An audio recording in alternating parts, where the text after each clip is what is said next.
Setiap bela diri itu memiliki kelebihannya masing-masing. Spesifik di era mixed martial art, dimana teman-teman itu bisa belajar tentang mixed martial art dengan disiplin dan kurikulum yang jelas, dengan degree yang tingkatannya juga tinggi.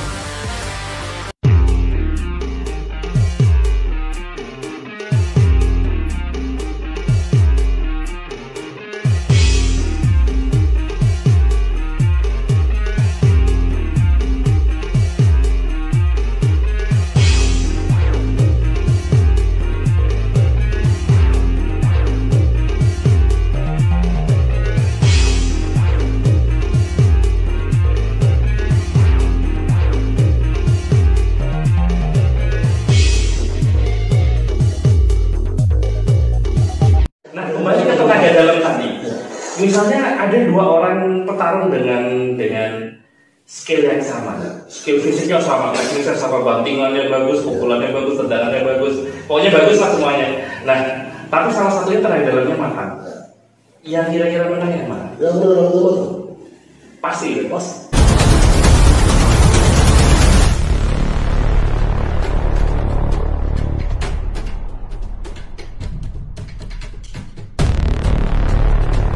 Figur fighter yang satu ini semakin harum namanya sejak keberhasilannya di arena best fighting di Jepang.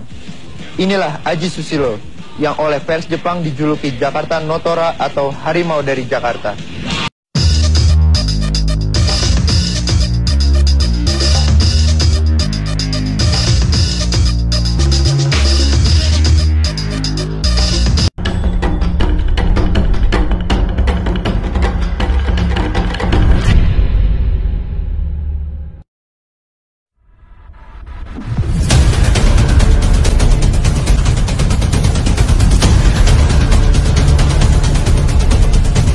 Mereka yang bertarung di sana adalah petarung-petarung kelas dunia semua.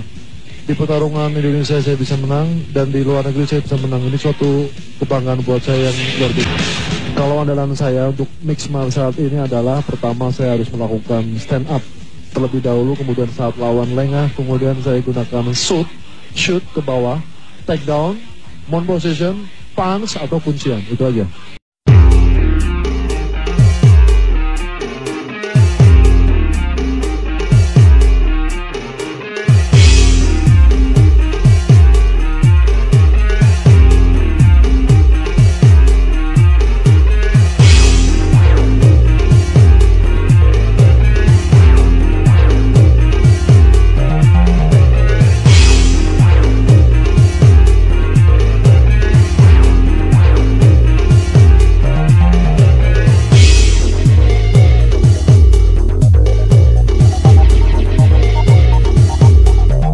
Assalamualaikum, my brother. Maggie study in Indonesia, brother. Good day. See you. Assalamualaikum, Maggie study is Indonesia. How are you? How are you? Assalamualaikum, Maggie study is Indonesia. How are you? How are you?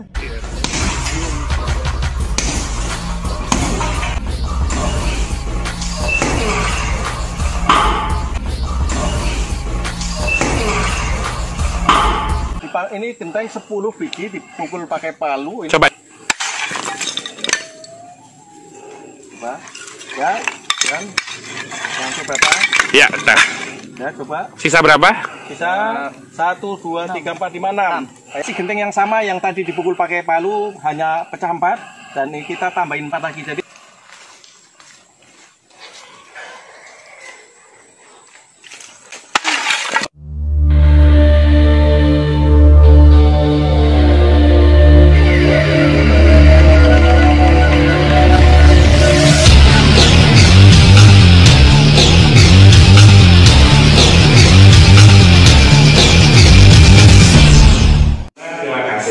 nah, kembali ke tenaga dalam tadi. Misalnya ada dua orang petarung dengan skill yang sama, skill fisiknya sama, tekniknya sama, bantingannya bagus, pukulannya bagus, tendangannya bagus, pokoknya bagus lah semuanya. Nah, tapi salah satunya tenaga dalamnya matang. Yang kira-kira menang yang mana? Yang menang itu pasti. Nah, kenapa itu? Kenapa? Oke. Ini kan soalnya gini, Master Aji ini sangat berpengalaman di MMA, di mana itu benar-benar bela diri fisik. Tapi ternyata di balik itu, ternyata Master Aji mengatakan bahwa jika dua orang skillnya sama, yang satu tenaga dalamnya matang, kemungkinan besar yang menang adalah yang tenaga dalamnya matang. Betul. Nah itu kenapa ya? Betul. Ya pertama gini, saya akan ulangi lagi. Iya. Pertama kita harus ngerti dulu apa itu tenaga dalam.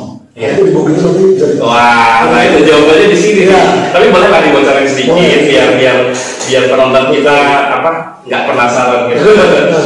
Tapi dilanjutin dengan contoh ini. Betul. Dalam tenaga dalam ada 3 unsur gerak. Pertama gerak nafas. Oh, gerak nafas. Ya, kan?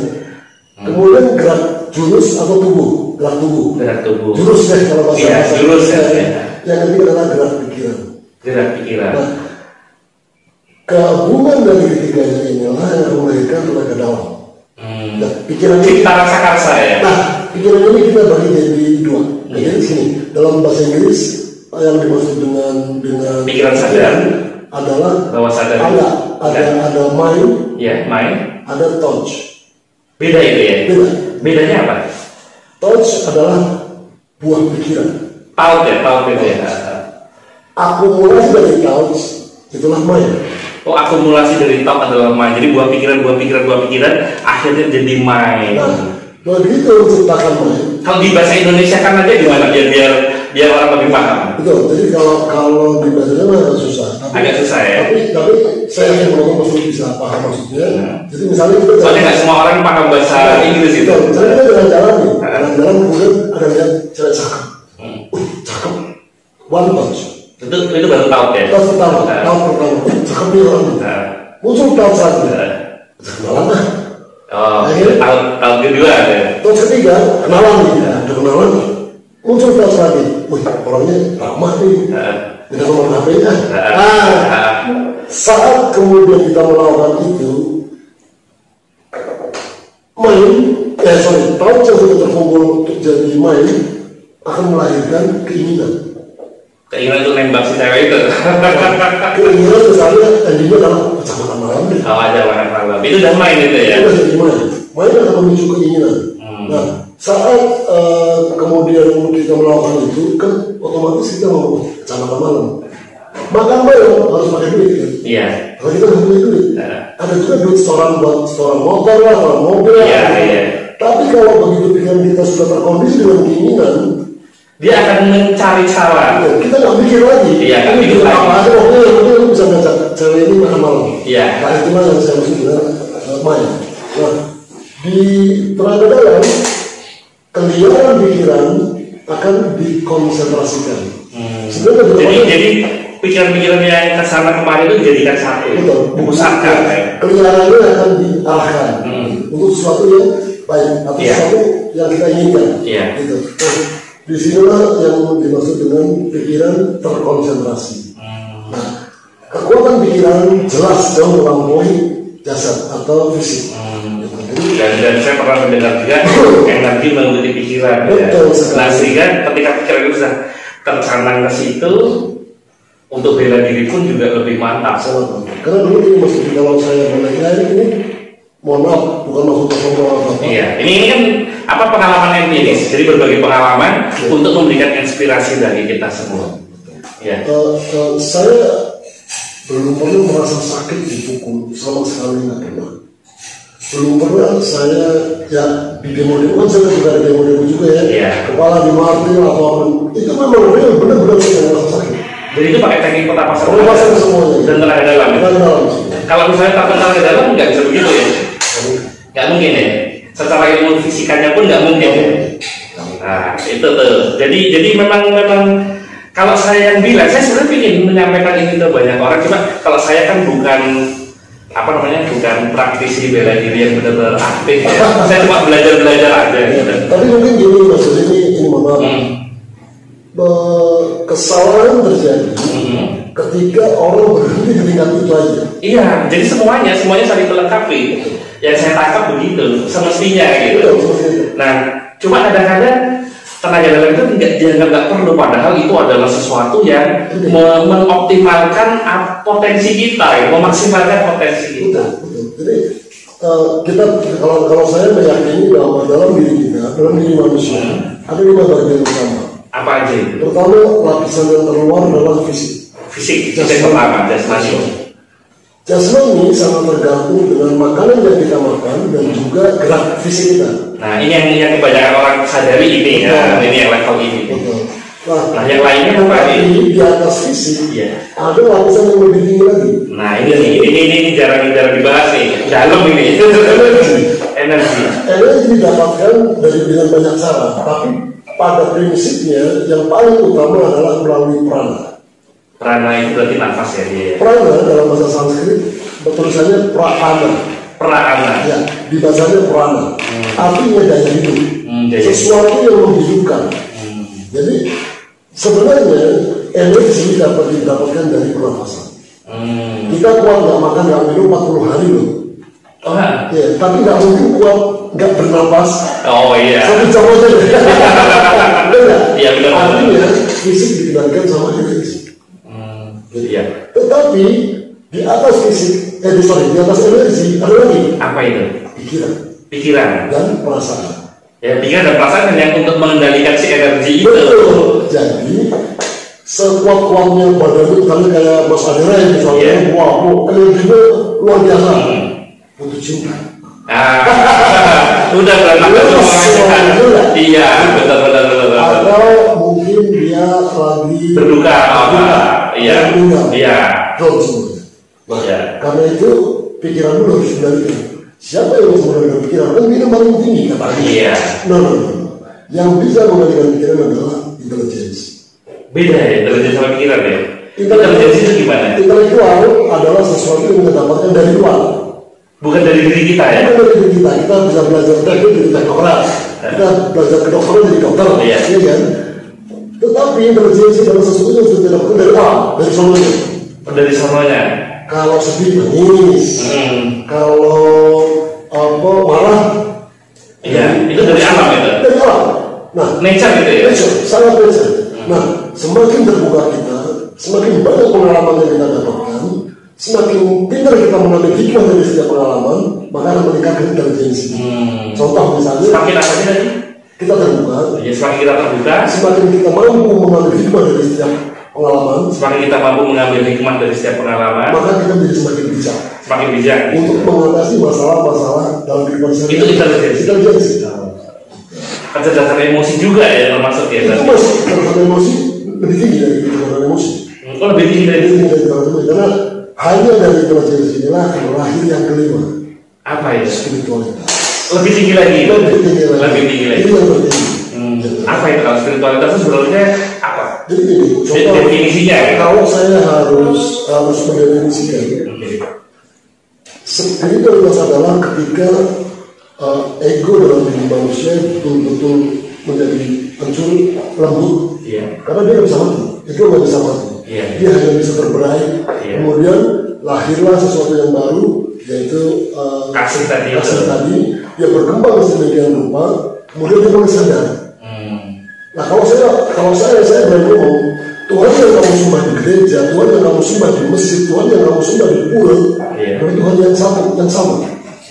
Membedakan secara hakikatnya begitu. Membedakan dari satu dengan Tuhan yang lain sampai menduakan Tuhan. Hanya ada satu Tuhan dengan sekian banyak nama dari satu Tuhan. Pada hakikatnya mengerucutnya satu. Tapi ini level hakikat ya. Jadi kalau kita belum memahami sampai dalam, nanti ya salah paham kembali ke keyakinan kita masing-masing. Nah, jadi dari 5 itu dari fisik, energi, tadi apa yang ketiga? Pikiran. Pikiran itu bukan cuma pikiran fisik ya, tapi pikiran rasa semuanya ya, semua mind ya. Jadi lebih luas dari sekedar pikiran logis, tapi mind ya, semua ya. Sebenarnya jadi pikiran lahir batin lah ya. Pikiran lahir batin, lalu intelijensi, dan yang spiritual ini sebenarnya satu sistem, betul? Satu bagian, satu sistem juga ya. Nah, dimana kalau dengan tenaga dalam tadi, semua sistem ini menjadi satu, betul? Nah ini, jadi pentingnya tenaga dalam adalah memaksimalkan potensi kita dan membuat semua sistem yang ada di diri kita ini tidak berdiri sendiri, tapi menjadi satu kesatuan untuk mencapai satu tujuan gitu kira-kira. Nah itu pentingnya tenaga dalam, sehingga tenaga dalam itu bukan sesuatu yang aneh-aneh, tetapi adalah memaksimalkan bagian diri kita masing-masing menjadi satu kesatuan. Ya kira-kira gitu. Betul ya, betul gitu ya, luar biasa.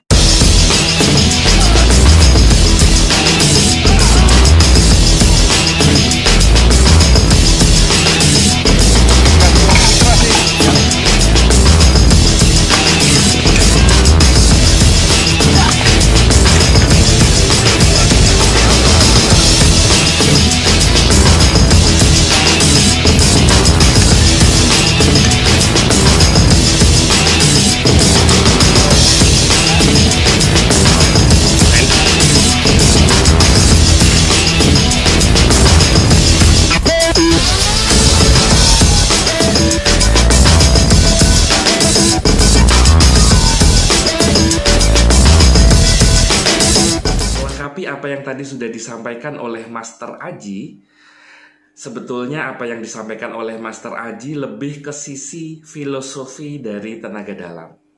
Dan saya selaku founder Ultimate Javanese Magnetism, izinkanlah saya berbagi kepada Anda mengenai bagaimana mekanisme tenaga dalam, bagaimana tenaga dalam itu ada, dan bagaimana tenaga dalam itu bekerja secara real berdasarkan ilmu pengetahuan kuno yang sudah ada sejak ratusan bahkan ribuan tahun yang lalu.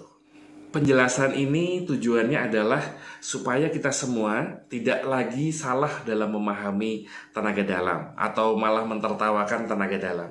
Padahal tenaga dalam itu adalah sebuah ilmu pemberdayaan diri yang sangat luar biasa, dan jika kita memanfaatkannya, itu bisa memaksimalkan dan mengoptimalkan potensi yang ada di diri kita. Terlepas bidang yang kita geluti, tidak hanya di bidang bela diri saja, tetapi di bidang apapun, ketika tenaga dalamnya sempurna, itu akan membantu sekali dalam kita mencapai keberhasilan. Nah, kali ini demi ilmu pengetahuan saya ingin meluruskan agar tenaga dalam tetap pada tempatnya dan bisa bermanfaat bagi kita semua. Tenaga dalam sebetulnya adalah sebuah ilmu pemberdayaan diri kuno yang sangat efektif untuk melejitkan potensi dan sumber daya yang ada di dalam diri kita demi mencapai tujuan dan impian kita. Dengan tenaga dalam, segala kemampuan yang tadinya terpendam bisa kita maksimalkan sehingga mencapai keberhasilan yang gemilang. Namun sebelum saya menjelaskan lebih lanjut, saya ingin menyampaikan bahwa ada beberapa alasan kuat mengapa Anda bisa mempercayai apa yang saya sampaikan. Yang pertama, saya adalah Certified Metaphysical Hypnotherapist dari The International Center for Hypnosis Education and Research USA, di mana saya dibimbing oleh Julie. Beliau adalah penerima penghargaan sebagai trainer hipnosis terbaik versi National Guild of Hypnotists USA, sebuah lembaga hipnosis paling bergengsi di Amerika Serikat. Yang kedua, saya adalah Certified Hypnotherapist dari Romy Raphael Hypnosis Academy yang sudah di-approve oleh Teacher USA dan International Therapy Training Organization. Yang ketiga, saya adalah Certified Hypnotherapist dari Indonesian Board of Hypnotherapy. Sehingga dengan 3 latar belakang ini saya memahami betul mana yang sugesti dan mana yang energi. Jadi kalau selama ini seperti tenaga dalam hanya dianggap sebagai sugesti semata, itu sebetulnya keliru. Karena bahkan berdasarkan penjelasan dari Ormond McGill di dalam bukunya The New Encyclopedia of State Hypnotism, Ormond McGill adalah seorang penasehat utama dari NGH, National Guild of Hypnotists, salah satu lembaga hipnosis paling bergengsi di Amerika. Beliau mengatakan ada 2 cara dalam mempengaruhi bawah sadar orang lain atau diri orang lain. Yang pertama, mempengaruhi secara fisik. Dia mengatakan mempengaruhi secara fisiologis. Fisiologis artinya fisik, menggunakan energi atau mesmerism atau magnetism, seperti yang sering saya lakukan. Dan yang kedua, baru dikatakan oleh Ormond McGill dengan pendekatan psikologis, yaitu menggunakan sugesti. Jadi sugesti itu baru yang kedua, dan sugesti itu mempengaruhi psikologis. Sedangkan energi dijelaskan oleh Ormond McGill sebagai penasehat utama dari NGH USA sebagai pendekatan fisiologis. Sehingga dari sini sudah jelas bahwa ada perbedaan antara seseorang yang dipengaruhi oleh sugesti atau seseorang yang dipengaruhi oleh energi.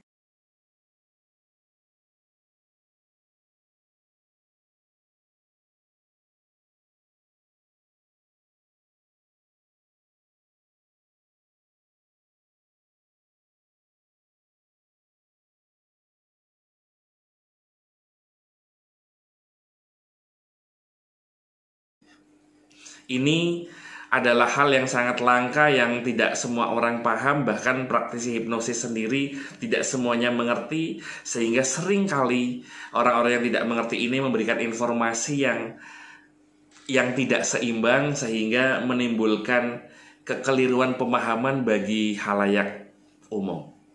Di sini saya merasa harus menyampaikan informasi ini untuk meluruskan kembali apa itu energi dan betapa pentingnya energi dalam kehidupan kita.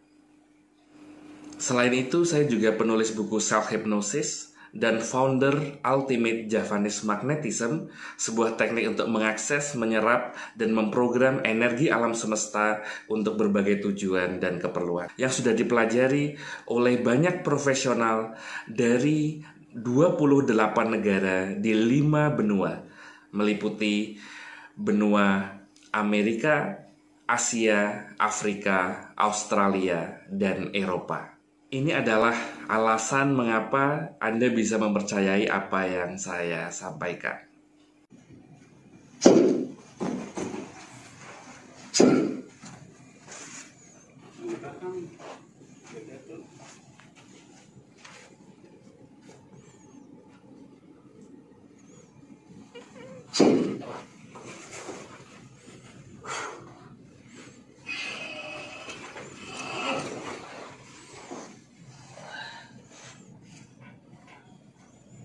Ya, jadi intinya adalah koneksi. Tapi ini efektif kalau orangnya yang dites sensitif gitu. Oke. Master Aji ini luar biasa. Beliau itu ilmunya sebenarnya sudah tinggi, sangat tinggi ilmunya. Cuma beliau ini adalah orang yang terbuka dan senang belajar. Saya pun juga ingin belajar sama beliau. Beliau ini memiliki program yang namanya Paksi. Apa namanya? Singkatan apa? Ya, Petarung Kesatria Indonesia. Dan beliau ini pernah menjuarai MMA nasional dan internasional ya. Di mana? Di Jepang. Apa namanya? Nama championship-nya? Best Fighting Championship. Nah, jadi programnya beliau ini luar biasa. Saya juga ingin ikut, cuma kemarin kebetulan waktunya belum memungkinkan. Insya Allah di kedepannya saya ikut. Ya. Dan apa yang ingin Master Aji bisa sampaikan tentang pelatihan Ultimate Javanese Magnetism ini? Ya, saya ucapkan sangat terima kasih atas undangan ini, dan ini satu hal yang luar biasa karena saya diberi kesempatan untuk mendapatkan suatu warisan budaya tanah air Nusantara, khususnya dari Jawa, yang memang sudah mendunia. Dan ini adalah satu berkah buat saya, semoga ini bisa bermanfaat untuk sesama. Terima kasih. Dan pengalaman Master Aji, energi yang di-sharingkan di sini benar-benar bisa dirasakan atau sekedar keyakinan atau bagaimana? Tentu, energi adalah bagian dari diri manusia yang tadi sudah dijelaskan oleh Master Dodi bahwa dalam diri manusia ada 5 bagian tubuh utama, yaitu dari mulai tubuh fisik, tubuh energi, pikiran, dan juga intelijensi dan spiritual.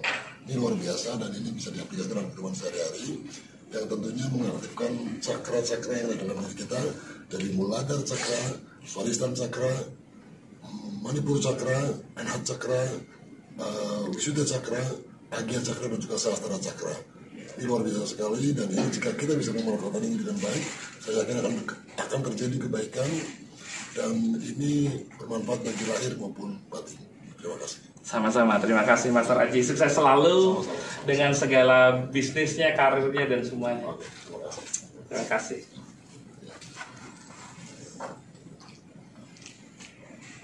Baik, sekarang kita mulai masuk apa itu tenaga dalam. Sebelum saya menjelaskan bagaimana mekanisme tenaga dalam, saya akan menjelaskan terlebih dahulu bagaimana sistem energi di tubuh manusia berdasarkan ilmu pengobatan timur.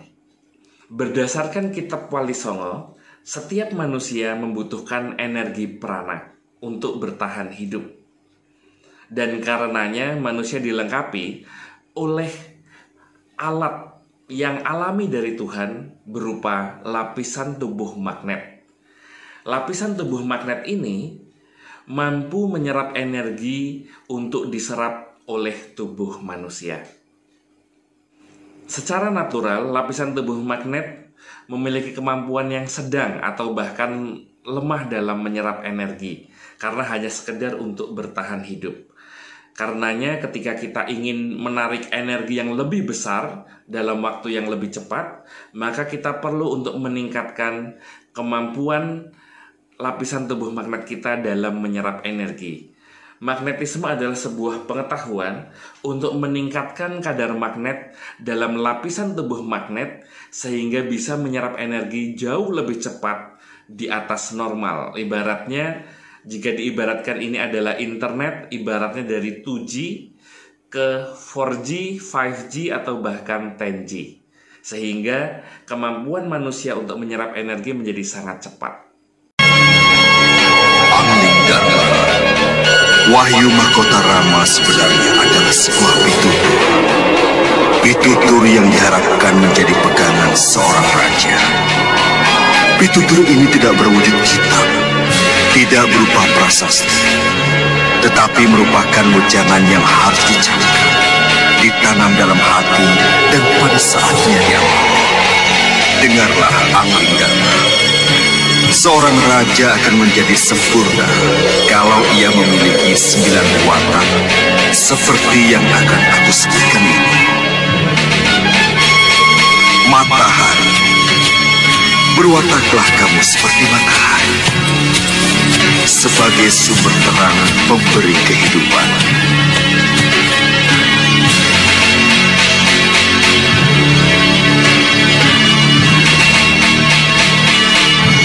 Bumi, berwataklah kamu seperti bumi.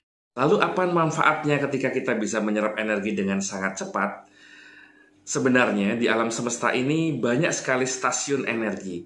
Apa yang ada di dunia ada sumber stasiun energinya. Jika kita melihat ada kebahagiaan, maka ada stasiun energi kebahagiaan. Jika kita melihat ada percintaan dan kasih sayang, maka ada juga sumber energi kasih sayang di alam semesta. Jika kita melihat ada orang yang makmur dan bahagia, di situ juga ada sumber energi makmur dan bahagia di alam semesta. Pun sebaliknya. Nah, dengan medan energi yang kuat, lapisan tubuh magnet yang kuat, dan dengan pengarahan yang tepat, maka kita bisa terhubung dengan stasiun-stasiun energi yang kita inginkan dan memberdayakan diri kita. Lalu apa hubungannya magnetisme dengan tenaga dalam?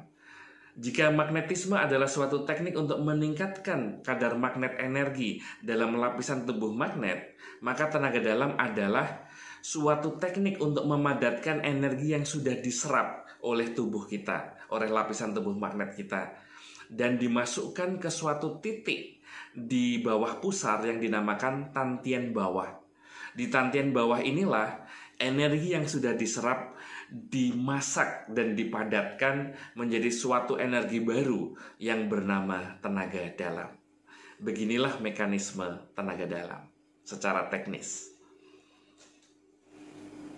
Semakin besar energi yang dimasukkan ke dalam tantian bawah dan dipadatkan menjadi tenaga dalam, semakin efektif dan semakin ampuh tenaga dalam tersebut. Dan bisa digunakan untuk berbagai keperluan termasuk penyembuhan dan bela diri. Lalu apa kaitannya dengan pikiran yang tadi disampaikan oleh Master Aji? Pikiran ada hukumnya di dalam alam semesta Dan energi juga ada hukumnya di dalam alam semesta yang saling berkaitan. Hukumnya berbunyi, energi mengikuti pikiran.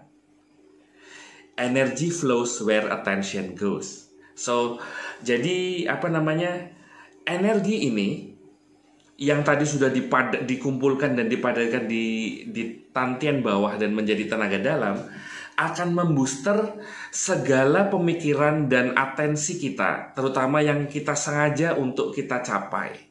Dan inilah hebatnya tenaga dalam. Nah, tadi baru saja saya sudah sampaikan dan jelaskan bagaimana sistem energi dan tenaga dalam bekerja. Sekarang saya akan menjelaskan berbagai jenis tenaga dalam untuk bela diri, yang kaitannya dengan bela diri. Pada dasarnya, berdasarkan karakteristiknya, tenaga dalam ada dua jenis. Yang pertama adalah tenaga dalam fisik, yaitu tenaga dalam yang membooster gerakan-gerakan fisik seperti pukulan dan tendangan. Jika dilihat secara mata telanjang, maka akan terlihat seperti normal, padahal sebetulnya tangan dan kaki dan gerakan tubuhnya sudah dibooster oleh tenaga dalam. Dan ini bisa kita lihat ketika seseorang bisa memecahkan benda keras dengan tenaga dalam, memecahkan hebel, memecahkan bata, memecahkan genteng, dan juga besi-besi yang untuk latihan tenaga dalam. Ada pertanyaan, kenapa jika memang tenaga dalam itu efektif, kenapa besinya khusus? Apalagi ada juga pertanyaan di mana seseorang merasa atau mengklaim, membocorkan bahwa tenaga dalam itu tidak real karena orang biasa bisa mematahkan besi yang untuk latihan tenaga dalam. Nah, gimana penjelasannya? Jadi sebetulnya di dalam tenaga dalam fisik untuk latihan besi yang digunakan untuk latihan tenaga dalam fisik itu memang besi khusus. Tetapi meskipun besi khusus, ada tingkatan-tingkatannya. Yang pertama adalah R,5, R1, R2, R3, dan R4. Nah, semakin tinggi tingkatannya, semakin tinggi R-nya, dia semakin keras. Dan yang terkeras R4 dan juga ada yang namanya plat baja. Itu lebih keras lagi. Nah, untuk tahap awal, di mana tenaga dalam ini sangat berpengaruh terhadap mental dan pikiran, sehingga ketika mental dan pikirannya mantap, maka tenaga dalamnya akan mengikuti kemantapan itu. Maka yang pertama perlu dibentuk adalah kemantapan dan kematangan mental, bahwa segala sesuatu bisa diatasi. Nah, untuk tujuan tersebut, maka dilakukan apa yang dinamakan conditioning atau pengkondisian. Nah, pengkondisian ini mental dulu. Jadi di R,5, R1, bahkan R2 itu relatif mudah dipatahkan walaupun tanpa tenaga dalam. Kenapa? Tujuannya adalah untuk membangun mentalnya dulu supaya terkondisi dengan wujudnya seperti besi yang keras. Itu dulu.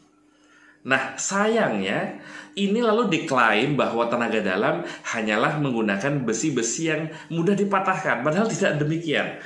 Ketika nanti tingkatannya meningkat dengan R3, R4, atau bahkan plat baja, walaupun besi itu khusus, besi itu sulit untuk dipatahkan dengan tangan biasa. Atau kalau bisa pun akan membuat orang yang memukul itu sakit setelahnya. Perbedaannya apa dengan pukulan dan tendangan biasa? Pukulan dan tendangan dan gerakan yang dilandasi oleh tenaga dalam biasanya bisa membantu seseorang melebihi kapasitas orang itu. Jadi misalnya seseorang yang tampaknya kelemar-kelemar atau tampaknya tidak sekuat itu bisa mencapai kekuatan yang lebih dari kapasitas orang itu, walaupun orang itu tampak lebih lemah dari yang lain. Ini adalah efek dari tenaga dalam. Nah, timbul pertanyaan, kalau memang tenaga dalam fisik itu benar-benar nyata, di mana bisa menghancurkan benda keras, kenapa besi untuk latihan tenaga dalam itu harus khusus? Itu kan pertanyaan yang sering kali diajukan. Kenapa nggak besi yang super keras, super baja? Kenapa harus besi yang khusus walaupun katanya keras? Jadi begini, besi yang bisa dipatahkan oleh tenaga dalam adalah besi yang bisa dipatahkan oleh palu. Tujuan tenaga dalam hanya meningkatkan kemampuan tubuh manusia sehingga mencapai tingkat kepadatan energi yang sangat kuat dan mendekati palu atau sejajar dengan palu. Nah, kalau palu saja tidak bisa untuk mematahkan sebuah besi baja yang sangat keras, maka jangan salahkan kalau tenaga dalam juga tidak bisa untuk melakukannya. Karena tenaga dalam ini adalah ilmu pemberdayaan diri untuk meningkatkan level pukulan, bobot pukulan, ketepatan dan kedahsyatan. Tetapi tetap saja ada batas-batasnya. Jadi batas dari tenaga dalam adalah jika sesuatu benda bisa dihancurkan atau dipatahkan dengan palu dengan sekali pukul, palu, maka benda itu bisa dipatahkan dan dihancurkan dengan pukulan tenaga dalam. Tapi kalau palu saja tidak bisa, saya rasa sangat berlebihan menuntut orang untuk bisa melakukannya dengan tenaga dalam. Jadi tetap pakai logika Anda, tonton aja Taken, walaupun Taken game itu. Walaupun itu game, tetapi di situ banyak logikanya. Di mana orang-orang yang berpotensi memiliki, digambarkan di situ banyak tenaga dalamnya, tetap saja dia harus melakukan pukulan dengan akurat, dengan tepat, dan tetap harus menghindar kalau misalnya dipukul atau apa. Walaupun mungkin kemampuan untuk bertahannya lebih tinggi daripada orang normal. Mungkin orang normal sekali terdampak damage-nya besar dan orang-orang itu tidak. Tapi tetap saja sebetulnya mengikuti hukum alam semesta, tidak bertentangan dengan hukum semesta. Lalu bagaimana tahapan memukul benda keras dengan tenaga dalam? Di dalam tenaga dalam sama seperti pukulan biasa, ada yang namanya conditioning. Hanya saja di dalam tenaga dalam, karena hukumnya adalah energi mengikuti pikiran, maka conditioning pertama adalah conditioning mengenai mental praktisi tenaga dalam tersebut. Maka dari itu dibuatlah sebuah besi yang relatif mudah dipatahkan terlebih dahulu, yaitu R,5 atau R1. Jadi tingkatannya memang ada R,5, R1, R2, R3, R4. R,5 dan R1 itu sangat mudah dipatahkan meskipun tidak dengan tenaga dalam sebenarnya. R2 ya sedang lah, masih relatif mudah untuk dipatahkan meski tanpa tenaga dalam. R3 dan R4 mulai keras dan R4 sangat keras. R4 sangat keras dan kalaupun misalnya tanpa tenaga dalam nekat gitu ya, sekeras-kerasnya mungkin bisa, tetapi bisa membuat cedera orang yang memukul. Nah, di sini mulai terlihat efek dari tenaga dalam atau tanpa tenaga dalam. Jadi, pertama kali yang dilatih adalah mentalnya, conditioning pikirannya, conditioning mentalnya. Jadi, ketika sesuatu bentuk seperti besi yang awal mulanya relatif mudah dipatahkan, tapi bentuknya besi, pikiran kita tidak bisa membedakan. Pikiran kita mulai menjadi yakin bahwa benda-benda yang keras bisa dipatahkan. Itu tujuannya. Nah, nanti ketika mental itu sudah terbentuk, berseiring dengan itu latihan tenaga dalamnya dimatangkan, maka mulai diberikan benda-benda yang lebih keras, yaitu R3, R4 atau bahkan plat baja. Di mana di dalam latihan tenaga dalam ini, walaupun benda-benda ini semakin meningkat kekerasannya, lama-lama ketika tenaga dalamnya ini dilatih dan semakin matang, lama-lama tidak terasa lagi benturan itu atau semakin berkurang. Jadi yang awal mulanya R3 itu terasa sekali benturan, lama-lama cuma seperti melayang saja, tiba-tiba besinya patah. R4 yang tadinya keras sekali, lama-lama hanya melayang saja, tiba-tiba besinya patah. Bahkan plat baja juga besinya patah dengan hanya seperti melayang saja tangannya. Menyentuh ya, ini menyentuh ya, karena ini kan tenaga dalam fisik ya. Nah, artinya apa? Artinya tujuan dari latihan tersebut bukan menunjukkan bahwa orang itu sakti, bukan.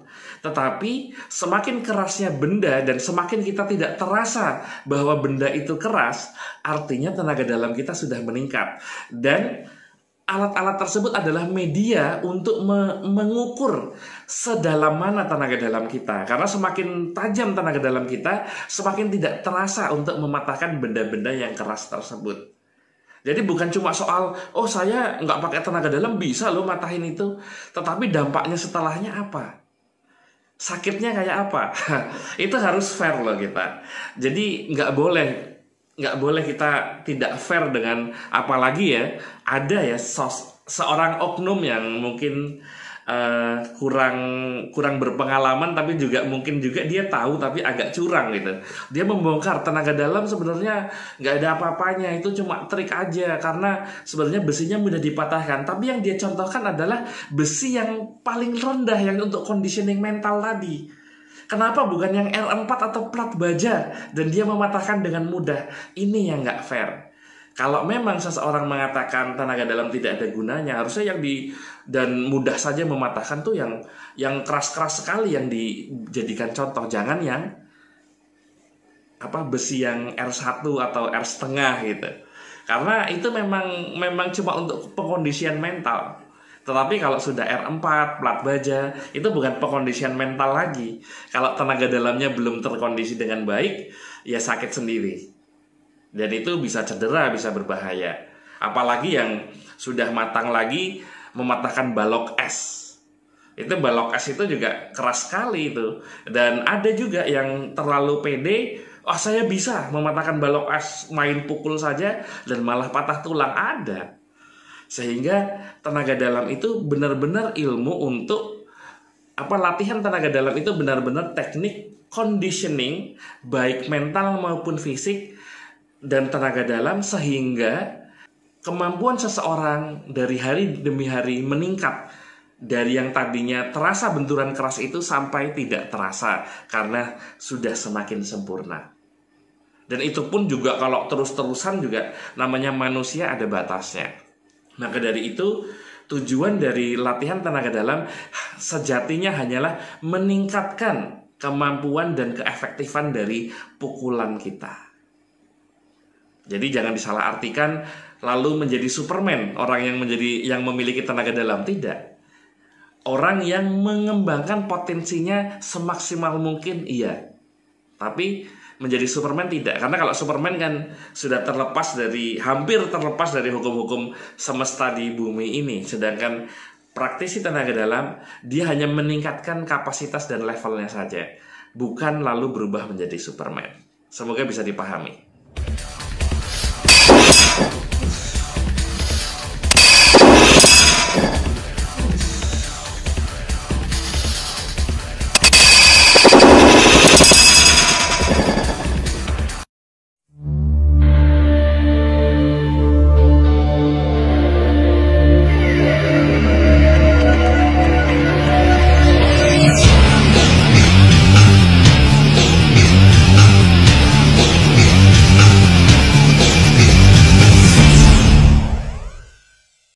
Halo semuanya. Jadi kita nih lagi latihan tenaga dalam lagi nih, lama nggak latihan. Ini memang besi khusus untuk latihan. Hanya saja besi khusus untuk latihan pun tuh ada level-levelannya. Sekarang kita akan bermain-main dengan besi R4. Besi R4 ini, walaupun ini besi Dragon memang katanya khusus untuk latihan, tetapi R4 ini bukan hal yang mudah untuk mematahkan besi R4. Butuh latihan yang bagus dan tenaga dalam yang bagus supaya berhasil mematahkan dan tanpa cedera. Oke, nah ini R4 ya. Jadi kadang orang bilang, oh gampang, itu kan besinya khusus. Besi khusus itu ya, kalau saya kasih tahu ada R1/2, R1, R2, R3, dan R4. Nah, kalau mereka bilang tanpa tenaga dalam bisa, coba aja yang R4. Tapi tanggung sendiri kalau sampai ada apa-apanya ya. Ini R4. Oke.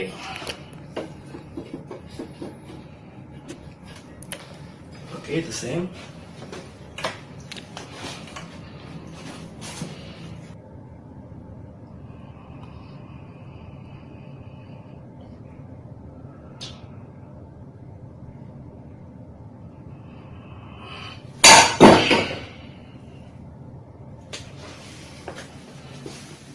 Oke. Ini memang agak lumayan nih, keras nih. Ya. Oke. Jelas ya?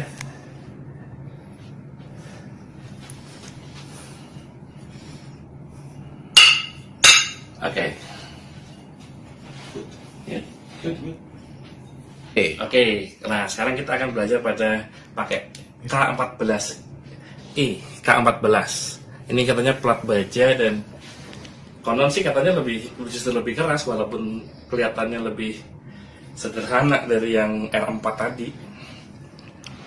Oke. Oke.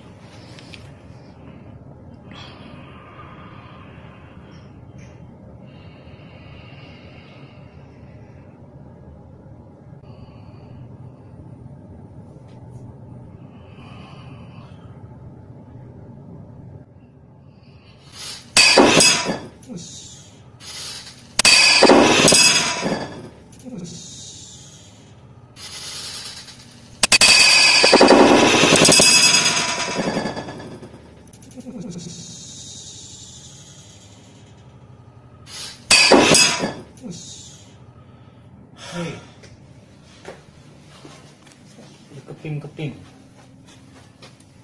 Put. Oke. Oke. Ya, memang ini keras sekali, butuh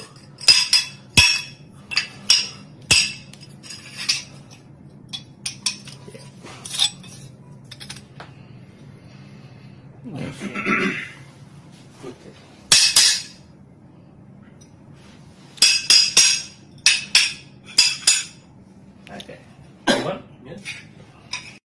Yang kedua adalah tenaga dalam pelontar. Tadi yang pertama kita sudah membahas tentang tenaga dalam fisik dan mekanismenya. Sekarang tenaga dalam pelontar. Nah, tenaga dalam pelontar ini sering disalahpahami orang sebagai, khususnya ya bagi orang-orang yang baru belajar hipnotis, lalu apa-apa dianggap sugesti. Oh, itu orang sampai jatuh itu karena tersugesti. Saya karena latar belakang saya juga certified hypnotherapist, saya juga certified state hypnotist. Saya tahu betul sejauh mana sugesti dan sejauh mana energi. Dan ada perbedaannya. Tersugesti itu biasanya nggak mental beneran. Jadi sebenarnya kita tidak melihat ada benturan. Tetapi ada juga tenaga dalam yang pelontar yang sungguh-sungguh. Dia benar-benar ada benturan. Jadi betul-betul walaupun itu energi tidak kasat mata, tapi kita melihat ada sesuatu, loh kok jatuh orang itu. Nah, itu yang tenaga dalam asli.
Bisa ngunci gitu Mas Tara? Bisa dikunci gitu ya? Bisa. Oh. Setelah itu tadi. Itu nah tangan. Nah, pertanyaannya kenapa kok tenaga dalam seperti ini tidak pernah atau jarang atau bahkan tidak pernah muncul misalnya di MMA gitu ya, MMA gitu ya, pertarungan seperti itu. Perlu saya tegaskan, tenaga dalam pelontar hanya bekerja ketika orang itu emosi, ketika orang itu marah, ketika orang itu kalap. Semakin kalap, semakin emosi, tenaga dalam pelontar yang asli ya, ini kita bicara yang asli ya, tenaga dalam pelontar yang asli ini akan semakin efektif. Kenapa kok begitu? Karena tenaga dalam pelontar ini sifatnya seperti balon setengah padat, seperti sesuatu yang elastis setengah padat. Tetapi balon elastis yang berbentuk energi yang berbentuk balon elastis ini baru bersinggungan dengan fisik seseorang ketika orang itu tidak ada energi pelindungnya. Dan energi pelindung seseorang sehingga dia tidak terkena tenaga dalam pelontar adalah energi kesadaran. Energi kesadaran itu adalah energi waspada. Nah, energi waspada ini hanya hilang ketika seseorang, salah satunya ya, ketika seseorang sedang dalam keadaan marah. Marah membuat energi kesadarannya hilang untuk sesaat, dan energi kesadaran yang hilang membuat energi pelindungnya hilang. Pelindung dari apa? Pelindung dari bawah sadarnya. Nah, bawah sadar itu apa? Bawah sadar adalah pusat yang mengontrol diri orang itu. Nah, kalau pusat yang mengontrol diri orang itu tidak terlindungi lagi dan terkena energi pelontar itu, itulah yang mental. Dan sedangkan kalau di MMA, kebanyakan praktisi bela diri itu sudah dilatih untuk tidak emosi. Beda dengan situasi di jalanan, misalnya ada preman memalak seseorang yang punya tenaga dalam pelontar, dia nggak dikasih, lalu marah, lalu ngamuk, mau menghajar atau apa. Nah, itu yang justru bekerja gitu. Jadi sesuatu yang tidak terkondisikan di ring, sesuatu yang natural di lapangan, orang mau ngamuk, orang mau ngeroyok, itu yang bekerja. Karena semakin kalap seseorang, semakin tenaga dalam itu bekerja. Karena semakin kalap seseorang, semakin marah seseorang, energi kesadarannya hilang, dan artinya energi pelindungnya hilang. Itu adalah energi pelontar, tenaga dalam yang terkenal secara umum di Indonesia. Dan ada memang sedikit ya tenaga dalam yang dicampur dengan daya magnetis, atau mungkin kalau di bahasa Jawanya ya dicampur ajian-ajian, itu menghasilkan tenaga dalam yang berbeda lagi, di mana frekuensinya lebih cepat nyambung dengan orang lain. Nah, tenaga dalam jenis ini walaupun dia tenaga dalam, dia lebih efektif lagi karena bisa terkoneksi dengan orang-orang yang tidak marah selama dia bisa terkoneksi secara telepati dengan orang itu, walaupun orang itu adalah lawannya. Nah, ini adalah tingkatan yang lebih tinggi lagi dan sangat jarang dikuasai. Saya pernah melakukan eksperimen tentang ini dan berhasil. Hanya saja ketika saya akan melakukan juga butuh kekoneksi batin yang sangat tepat. Ketika koneksi batinnya tepat, baru itu bisa terjadi.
Itu yang itu.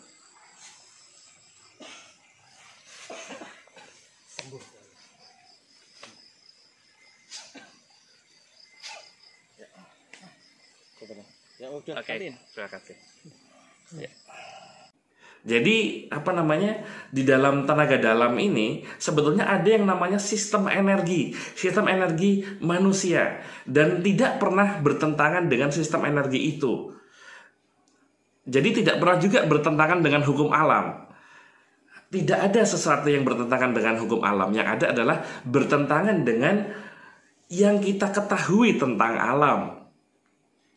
Jadi tenaga dalam pelontar itu memang benar-benar ada selama syarat-syaratnya terpenuhi. Supaya Anda lebih paham segala sesuatu yang ada di alam semesta ini harus tunduk dengan hukum semesta.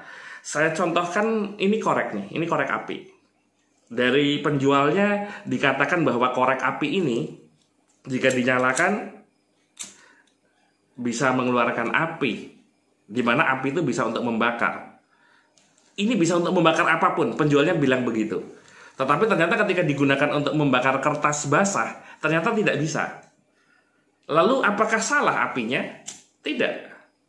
Apinya bisa untuk membakar apapun, selama syaratnya adalah tidak ada angin. Yang kedua, benda yang dibakar tidak basah. Walaupun benda itu mudah dibakar, kalau benda itu dalam kondisi basah, tidak akan bekerja. Begitu pula tenaga dalam. Ketika syarat-syaratnya tidak terpenuhi, misalnya seperti energi pelindungnya aktif, energi kesadarannya aktif, ya itu tidak bekerja. Maka dari itu, di zaman dahulu ada seorang satria yang bernama Joko Tingkir. Joko Tingkir itu terbukti dia dengan tenaga dalamnya bisa menjadi raja. Ada kerajaannya namanya Kerajaan Pajang, Sultan Hadiwijaya, dan itu bukan mitos, itu yang benar-benar seperti itu. Joko Tingkir sangat terkenal dengan kekuatan pukulannya, itu satu, tenaga dalam fisik ya, karena pukulannya dia memukul kerbau, kerbaunya kepalanya bisa meledak, bisa pecah. Lalu yang kedua, Joko Tingkir terkenal dengan aji lembu sekilan. Aji lembu sekilan itu kalau dengan bahasa yang modern ya, tenaga dalam pelontar ini. Nah, Joko Tingkir menguasai bela diri dengan sangat baik. Itu satu, bela diri fisik dia kuasai dengan sangat baik. Yang kedua, tenaga dalam fisik dia kuasai dengan sangat baik. Artinya, ketika seseorang belum berhasil dia lontarkan dengan tenaga dalam pelontar, dan ternyata orangnya tetap ke depannya dia, dengan tangannya dia, orang itu juga bisa berbahaya. Karena selain tenaga dalam pelontar, Joko Tingkir menguasai tenaga dalam fisik. Nah, ini yang kadang menjadi kekeliruan di zaman sekarang. Orang hanya mempelajari salah satunya saja, lalu sudah terlalu pede. Joko Tingkir menguasai tiga-tiganya, bela diri fisik, tenaga dalam fisik, dan tenaga dalam pelontar. Jadi kalau misalnya orangnya bisa kontrol emosi dengan baik, tenaga pelontar ini nggak akan dipakai sama Joko Tingkir. Tapi ketika dia lihat musuhnya emosi luar biasa, kalap dan apa, dia langsung keluarkan itu tenaga dalam pelontarnya. Dan itu bekerja. Pernah suatu ketika diceritakan Joko Tingkir sebelum menjadi raja, dia menculik anak raja.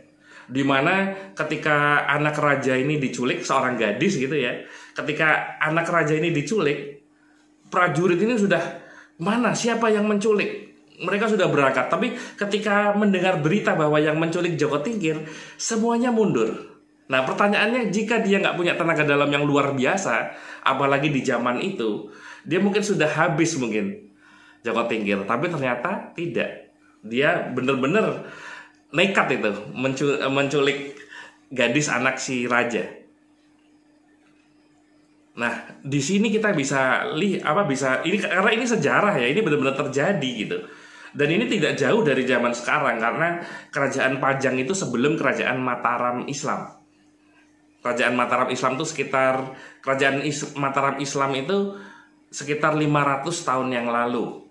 Dan Kerajaan Pajang ya tidak jauh dari itu masa sebelumnya, karena Raja Mataram Islam itu adalah anak angkat dari Sultan Hadiwijaya.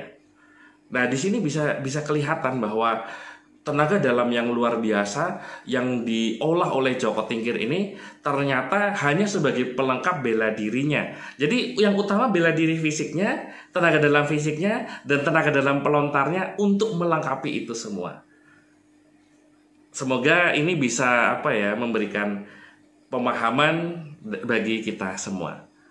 Dan di sini saya bukan menggurui, tapi saya berbagi dengan tujuan demi ilmu pengetahuan. Satu, untuk demi ilmu pengetahuan. Yang kedua, untuk kasihan orang-orang yang udah belajar tenaga dalam, lalu karena informasi yang tidak tepat bahwa tenaga dalam itu tidak benar dan sebagainya, akhirnya dia yang tadinya sudah mendapatkan manfaat tenaga dalam jadi mentalnya down. Itu jahat kita sebenarnya kalau sampai begitu. Karena apa? Karena tenaga dalam itu berfungsi ketika mentalnya bagus. Karena apa? Karena hukumnya adalah energi mengikuti pikiran. Jadi mentalnya harus bagus dulu, dan tenaga dalam itu bekerja kalau memang tekniknya benar. Begitu. Jadi tujuan saya adalah satu, untuk demi ilmu pengetahuan saya jelaskan ini, dan yang kedua, demi orang-orang yang sudah belajar tenaga dalam dan merasakan manfaatnya, lalu karena informasi yang keliru oleh oknum yang tidak bertanggung jawab, dia menjadi down. Apalagi dia nggak ngerti hipnotis, terus percaya apa-apa adalah hipnotis. Nah itu kasihan gitu. Padahal Ormond McGill sendiri yang merupakan penasihat utama National Guild of Hypnotists sudah mengatakan bahwa untuk mempengaruhi orang ada dua, mempengaruhi secara energi, secara fisik dengan energi, yang kedua dengan sugesti. Jadi sugesti itu hanya separuh saja, separuhnya lagi adalah energi. Itu makanya jadi orang-orang di zaman dulu itu memanfaatkan semuanya itu. Kata-katanya pintar, sugestinya pintar, dan juga energinya bagus. Contoh yang sederhana saya tambahkan sedikit saja. Seperti misalnya ada Bung Karno, Pak Harto. Kita kalau misalnya dengar ilmu-ilmu magic, ilmu-ilmu mistik, ilmu kejawen dan sebagainya, kita akan tertawa kok zaman sekarang masih percaya. Tapi kita tidak jadi tertawa ketika yang dibicarakan adalah Bung Karno atau Pak Harto. Beliau orang-orang yang hebat sekali dan beliau sangat kental kejawennya, energinya, dan terbukti sampai sekarang pengaruhnya besar sekali. Itu tidak lepas dari tenaga dalam yang beliau olah. Apalagi saya pernah punya salah satu guru di mana beliau adalah seorang veteran, dan konon beliau mengatakan beliau pernah bekerja sebagai semacam pengawal dari Bung Karno, di mana dia melihat benar-benar Bung Karno itu ditembak dan tidak apa-apa. Nah ini adalah sesuatu yang menarik ya. Itu lain lagi, itu magic ya. Tetapi yang jelas ada hal-hal yang di luar apa yang kita ketahui tapi nyata terjadi.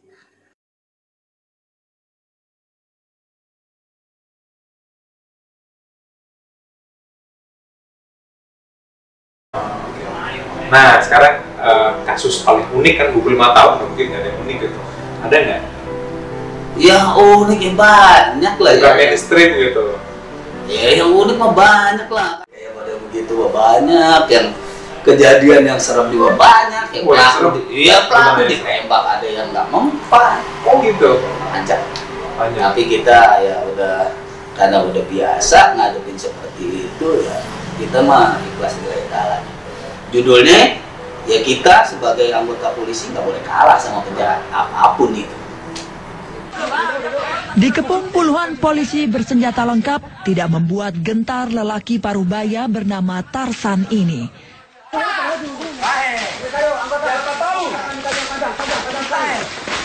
Bersenjatakan sebilah golok, tersangka pembunuh polisi ini menolak menyerahkan diri. Ia justru menantang polisi yang punya nyali untuk maju menghadapinya.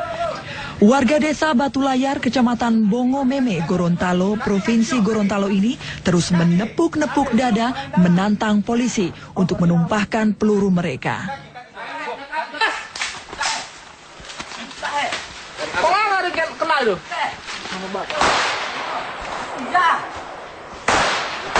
Tertantang untuk membuktikan kekebalan Tarsan, polisi mulai mengarahkan dan kaki yang menjadi sasaran bidik. Karena tidak ada bekas luka, moncong senjata mulai diarahkan ke tubuh. Namun lagi-lagi, timah panas polisi tak mampu menembus kulit Tarsan. Sedikitnya 107 peluru dimuntahkan dari senjata polisi.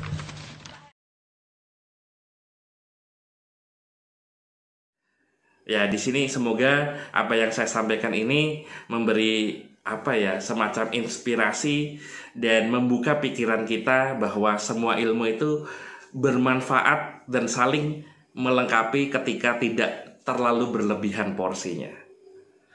Terima kasih, saya Magis Dodi, dan silakan ini dilanjut materinya ke Master Aji.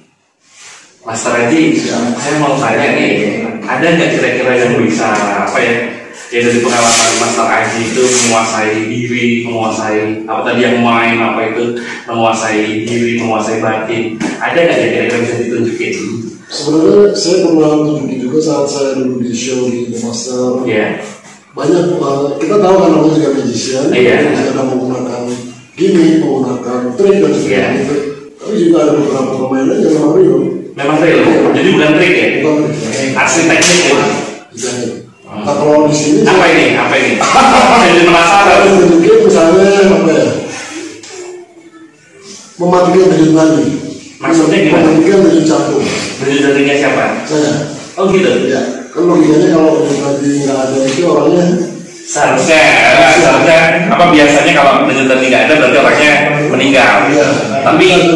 Tapi ini dalam keadaan orang yang hidup, denyut nadinya bisa berhenti gitu maksudnya. Tapi harus ada saksi Mas Dedi. Jadi jangan cuma kita berdua, kan pikir ada permainan kan. Dia sama orang luar yang kita panggil juga. Oke. Saya minta tolong nggak? Siapa masuk sini? Oke, silakan. Satu aja, atau dua. Dua nggak apa-apa. Biar saya kan lebih banyak nih. Saksinya lebih ini. Sepuluh, kalau sini boleh. Ada nggak? Bentar. Ya ini nut ya. Jadi kayak nut ya. Ini ya, ini ya. Oke, posisi yang sama. Baik, ada. Coba Steve dicek dulu ada nggak pribadinya? Iya. Ada. Oke. Sekarang kita akan coba hilangkan. Kita akan tanya lagi yang ada tadi. Ada? Ya. Ada dikit. Ada. Coba cari yang paling gede. Ada ini dikit. Oke, ada ya. Ada. Tekan aja kalau biar berasa. Ada? Ada. Oke, ada. Yakin ada? Yakin. Yang terus. Ada? Betul. Ya. Ada ya? Ada ya? Oke. Kita dipegang, jangan dilepas.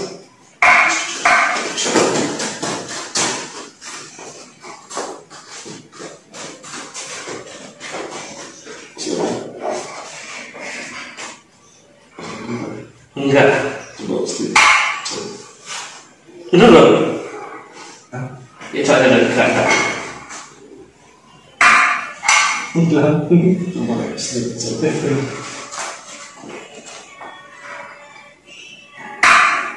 Gitu. Enggak ada kan? Tidak lagi.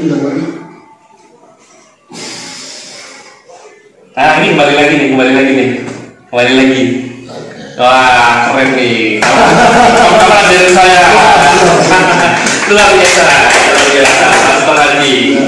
Nah, jadi banyak ilmu-ilmu yang sebenarnya itu ada, real, dan nggak semuanya itu diketahui banyak orang. Gitu. Intinya ya, ketika kita berpikiran terbuka dan terus belajar, kita akan banyak mendapatkan hal baru. Terima kasih Master Aji. Sukses selalu. Saya lanjut ke pertanyaan berikutnya. Ya, jadi karena itu tadi, karena tenaga dalam bisa menyatukan lima bagian itu tadi menjadi satu kesatuan kehendak, maka kemungkinan menangnya lebih besar walaupun skillnya sama gitu. Dan itu benar-benar secara empiris terbukti di bela diri ya. Saya pernah satu kali kalah, terpukul. Iya. Kembali yang saya bilang tadi. Iya. Mau kita fisiknya sekuat adrenalin, mau kita energinya. Apalagi kenapa lagi ada berapa? Patah hati. Jadi waktu itu saya lagi ada masalah yang luar biasa. Iya. Sehingga pikiran saya benar-benar terganggu. Di saat itulah saya terpukul dan jatuh. Saya nggak sakit, tapi jangan saya jatuh. Gitu. Artinya. Ya, jadi intinya apa yang kita alami di pikiran dan jiwa tuh sangat berpengaruh terhadap fisik ya. Jadi memanage kelima bagian tadi itu luar biasa penting. sehingga kita akan bisa hidup sehat dan seimbang dalam keseharian. Dan tenaga dalam itu bisa melatih lima-limanya itu. Nah ini pentingnya tenaga dalam. Nah nanti detailnya seperti apa, baca dulu dua buku ini nih. Dua buku ini nih. Pertama spiritual fighter dulu, baru yang lebih spiritual lagi ini. Ya, keren. Luar biasa, saya banyak belajar dari Master Aji. Sama-sama. Terus yang selanjutnya, oh ya, nilai spiritual dalam bela diri. Kok tadi sempat Master Aji mengatakan apa namanya, tadinya apa, nggak cuma dalam bela diri saja, tapi juga di kehidupan nyata. Itu gimana? Lebih detailnya, tadi kan kita bisa bahas sekilas. Menurut pandangan saya, pertama pada dasarnya setiap orang adalah fighter. Dan tidak hanya itu, sebenarnya setiap orang adalah juara. Pada dasarnya. Hanya saja dia tidak menyadari bahwa dirinya adalah juara. Sebetulnya seperti itu. Yang terjadi seperti itu. Nah, pintu masuknya berbeda-beda. Ada yang pintu masuk. Kalau saya pintu masuknya adalah pertarungan. Jadi, Mas Dodi mungkin pintu masuknya adalah Japanese magnetism. Yang lain pintu masuknya karyawan. Maksudnya itu lebih apa? Tetapi nanti ada nilai-nilai perjuangannya di situ. Perjuangannya, spirit fight-nya. Ya, jadi sebenarnya kita semua ini adalah petarung kehidupan, gitu ya, Mas Tarani.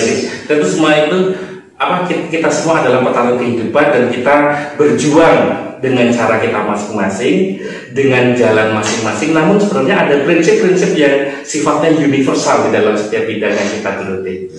Jadi walaupun kita bukan petarung, tapi dengan membaca spiritual fighter dan langit kehidupan, maka kita akan bisa menjalani hidup ini dengan lebih baik dan lebih sempurna, gitu ya kira-kira ya.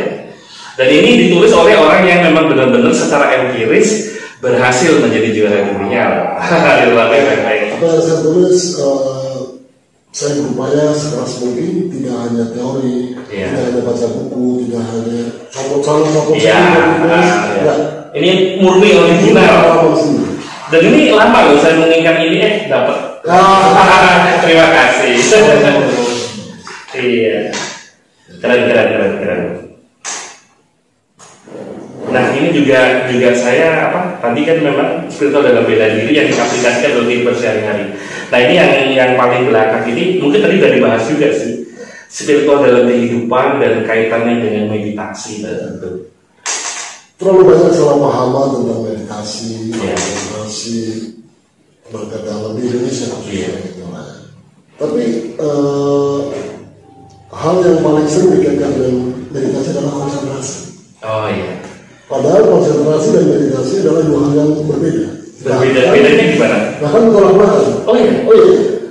Konsentrasi adalah pemusatan perhatian pada satu objek, baik yang bersifat real maupun konkret maupun imajinasi. Dia aktif ya, konsentrasi itu aktif ya. Sedangkan meditasi adalah melepaskan semua dari upaya pemusatan. Nah, dia pasif berarti. Lazim disebut relax. Relax, pasif. Dari ketegangan ini.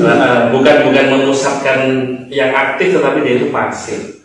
Dia hanya mengamati ya. Memang ada metode-metode tertentu di mana keduanya saling berkolaborasi. Ada aktif dulu, baru pasif dan seterusnya. Tapi prinsip awal utamanya adalah perbedaan antara meditasi dan konsentrasi. Kalau apa, konsentrasi lebih mengontrol, kalau meditasi lebih melepas, gitu ya. Itu bisa masuk, tapi yang paling penting gitu, maksudnya kayak misalnya gini, perbedaan antara kamu harus konsentrasi. Dia aktif kan, dia aktif dia konsentrasi gitu. Tetapi sadarilah, lakukan sesuatu dan sadarilah, yang terjadi adalah dia tidak berkonsentrasi, tetapi menjadi terkonsentrasi dengan sendirinya. Itu meditasi. Jadi meditasi lebih tinggi dari konsentrasi berarti. Nah meditasi itu berarti apa? Terkonsentrasi dengan sendirinya karena kesadaran kita meningkat. Jadi dalam tradisi yoga, dalam atau meditasi, konsentrasi adalah menempati bagian yang ke-7 dari bagian yang ke-6 dari 7 cakra manusia. Bagian yang ke-6 itu konsentrasi. Namanya daran. Daran itu apa? Dharana, konsentrasi. Oh, dharana itu konsentrasi. Anak kandung menuju dayana. Dayana itu apa? Meditasi. Oh gitu. Kira-kira begitu. Dan akhirnya menempatnya samadhi itu ya? Samadhi. Iya, hasil akhirnya sama. Nah, samadhi itu apa tuh? Keseimbangan diri. Keseimbangan diri. Oh, jadi dari yang awalnya konsentrasi, akhirnya melepas konsentrasi itu tapi malah menjadi terkonsentrasi. Dan akhirnya setelah terkonsentrasi, akhirnya menyatu dengan alam ya. Nah, menyatu alam itu namanya samadhi. Terjadilah keseimbangan. Dan akhirnya menjadi keseimbangan. Dan keseimbangan adalah kekuatan. Kita kalau misalnya nggak seimbang, kita bisa jatuh. Bela diri juga butuh keseimbangan. Meleng dikit jatuh, ya kan? Ya, luar biasa. Ini berarti ya. Jadi dengan memahami ini dua buku ini dipahami dengan baik, tentunya dengan hard skill-nya juga belajar bela diri dengan matang, maka bisa menjadi juara gitu ya, insya Allah ya. Juara dalam kehidupan. Dan bahkan ketika kita bukan petarung sekalipun, kita menerapkan prinsip-prinsip ini, kita akan menjadi juara kehidupan di kehidupan kita masing-masing demi kebahagiaan keluarga kita, gitu ya. Luar biasa Mas Raji. Dan Mas Raji ini sebagai apa nih? Kayaknya semuanya sudah saya temukan jawabannya. Semoga ini bisa menginspirasi kita semua. Dan jadi apa?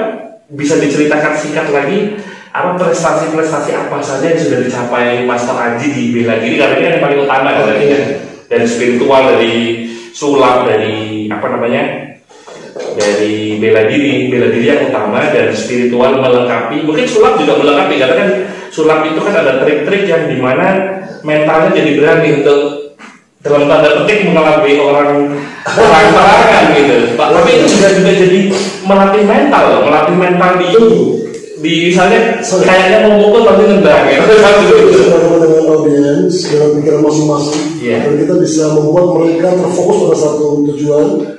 Nggak gampang. Saya sangat mengapresiasi pesulap sebagai hiburan itu luar biasa. Kalau mentalnya nggak nekat nggak bakal.